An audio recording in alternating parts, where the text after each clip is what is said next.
Chapter 17. For the next week and a half, the boys continued to dig in and around the area where X-Ray had supposedly found the gold tube. They widened X-Ray's hole, as well as the holes Armpit and Squid had been digging, until the fourth day, when all three holes met and formed one big hole. As the days wore on, the warden became less and less patient. She arrived later in the morning and left earlier in the afternoon. Meanwhile, the boys continued to dig later and later. "This is no bigger than it was when I left you yesterday," she said after arriving late one morning, well after sunrise. "What have you been doing down there?" "Nothing," said Squid. It was the wrong thing to say. At just that moment, Armpit was returning from a bathroom break. "How nice of you to join us," she said. "And what have you been doing?" "I had to, go."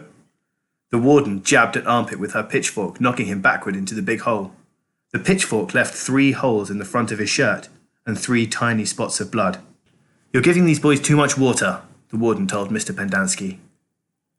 They continued to dig until late afternoon, long after all the other groups had finished for the day. Stanley was down in the big hole with the other 6 boys. They had stopped using the wheelbarrows. He dug his shovel into the side of the hole. He scooped up some dirt and was raising it up to the surface when Zigzag's shovel caught him in the side of the head. He collapsed. He wasn't sure if he passed out or not. He looked up to see Zigzag's wild head staring down at him. "I ain't digging that dirt up," Zigzag said. "That's your dirt." "Hey, Mum," Magnet called. "Caveman's been hurt." Stanley brought his fingers up the side of his neck. He felt his wet blood and a pretty big gash just below his ear. Magnet helped Stanley to his feet, then up and out of the hole. Mr. Sir made a bandage out of a piece of his sack of sunflower seeds and taped it over Stanley's wound. Then he told him to get back to work. It isn't nap time. When Stanley returned to the hole, Zigzag was waiting for him. "That's your dirt," Zigzag said. "You have to dig it up. It's covering my dirt." Stanley felt a little dizzy. He could see a small pile of dirt. It took him a moment to realize that it was the dirt which had been on his shovel when he was hit. He scooped it up, then Zigzag dug his shovel into the ground underneath where Stanley's dirt had been. Chapter 18. The next morning, Mr. Sir marched the boys to another section of the lake, and each boy dug his own hole, 5 feet deep and 5 feet wide. Stanley was glad to be away from the big hole. At least now he knew just how much he had to dig for the day. And it was a relief not to have other shovels swinging past his face, or the warden hanging around. He dug his shovel into the dirt, then slowly turned to dump it into a pile. He had to make his turns smooth and slow. If he jerked too quickly, he felt a throbbing pain just above his neck where Zigzag's shovel had hit him. That part of his head, between his neck and ear, was considerably swollen. There were no mirrors in camp, but he imagined he looked like he had a hard-boiled egg sticking out of him. The remainder of his body hardly hurt at all. His muscles had strengthened, and his hands were tough and calloused. He was still the slowest digger, but not all that much slower than Magnet. Less than 30 minutes after Magnet returned to camp, Stanley spat into his hole. After his shower, he put his dirty clothes in his crate and got out his box of stationery. He stayed in the tent to write the letter so Squid and the other boys wouldn't make fun of him for writing to his mother. "Dear Mum and Dad, camp is hard but challenging. We've been running obstacle courses and have to swim long distances on the lake. Tomorrow we learn..." He stopped writing as Zero walked into the tent, then returned to his letter. He didn't care what Zero thought. Zero was nobody. "To rock climb. I know that sounds scary, but don't worry."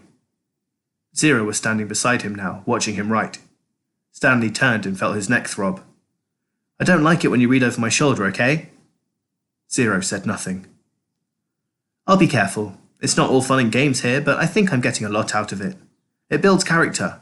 The other boys..." "I don't know how," said Zero. "What?" "Can you teach me?" Stanley didn't know what he was talking about. "Teach you what, to rock climb?" Zero stared at him with penetrating eyes. "What?" said Stanley. He was hot, tired, and sore. "I want to learn to read and write," said Zero. Stanley let out a short laugh. He wasn't laughing at Zero, he was just surprised. All this time he'd thought Zero was reading over his shoulder. "Sorry," he said, "I don't know how to teach." After digging all day, he didn't have the strength to try to teach Zero to read and write. He needed to save his energy for the people who counted. You don't have to teach me to write, said Zero. Just to read. I don't have anybody to write to. Sorry, Stanley said again. His muscles and hands weren't the only parts of his body that had toughened over the past several weeks. His heart had hardened as well. He finished his letter. He barely had enough moisture in his mouth to seal and stamp the envelope. It seemed that no matter how much water he drank, he was always thirsty. Chapter 19. He was awakened one night by a strange noise. At first he thought it might have been some kind of animal, and it frightened him. But as the sleep cleared from his head, he realised that the noise was coming from the cot next to him. Squid was crying. You okay? Stanley whispered. Squid's head jerked around. He sniffed and caught his breath. Yeah, I'm fine, he whispered and sniffed again. In the morning, Stanley asked Squid if he was feeling better. What are you, my mother? Asked Squid. Stanley raised and lowered one shoulder. I got allergies, okay? Squid said. Okay, said Stanley. You open your mouth again and I'll break your jaw. Stanley kept his mouth shut most of the time. He didn't talk too much to any of the boys, afraid that he might say the wrong thing. They called him caveman and all that, but he couldn't forget that they were dangerous too. They were all here for a reason. As Mr. Sir would say, this wasn't a Girl Scout camp. Stanley was thankful that there were no racial problems. X-Ray, Armpit and Zero were black. He, Squid and Zigzag were white. Magnet was Hispanic. On the lake, they were all the same reddish-brown colour, the colour of dirt.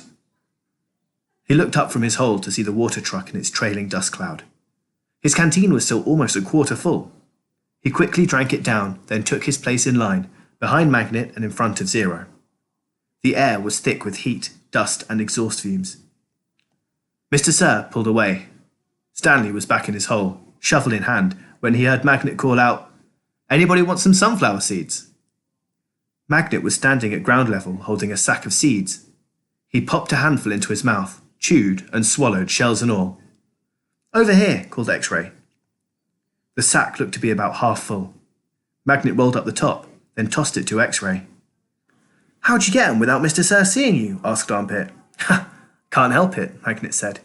He held both hands up, wiggled his fingers, and laughed. My fingers are like little magnets. The sack went from X-Ray to Armpit to Squid. It's sure good to eat something that doesn't come from a can, said Armpit. Squid tossed the sack to Zigzag. Stanley knew it would come to him next. He didn't even want it.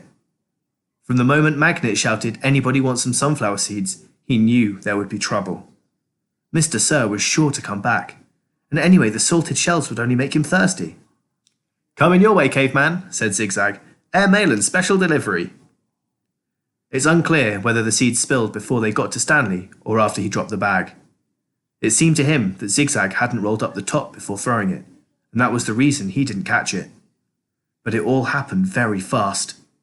One moment the sack was flying through the air, and the next thing Stanley knew, the sack was in his hole, and the seeds were spilled across the dirt.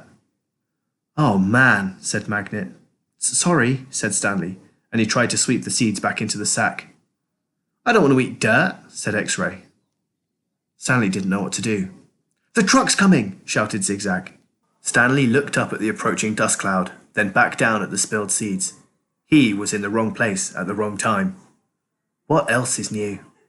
He dug his shovel into the hole and tried to turn over the dirt and bury the seeds. What he should have done, he realised later, was knock one of his dirt piles back in the hole. But the idea of putting dirt into his hole was unthinkable. Hello, Mr. Sir, said X-Ray. Back so soon? It seems like you were just here, said Armpit. Time flies when you're having fun, said Magnet. Stanley continued to turn the dirt over in his hole. You Girl Scouts having a good time? Asked Mr. Sir. He moved from one hole to another. He kicked the dirt pile by Magnet's hole. Then he moved towards Stanley. Stanley could see 2 seeds at the bottom of his hole. As he tried to cover them up, he unearthed the corner of the sack. Well, what do you know, caveman? Said Mr. Sir, standing over him. Looks like you found something. Stanley didn't know what to do. Dig it out, Mr. Sir said.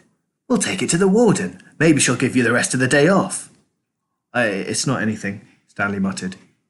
Let me be the judge of that, said Mr. Sir.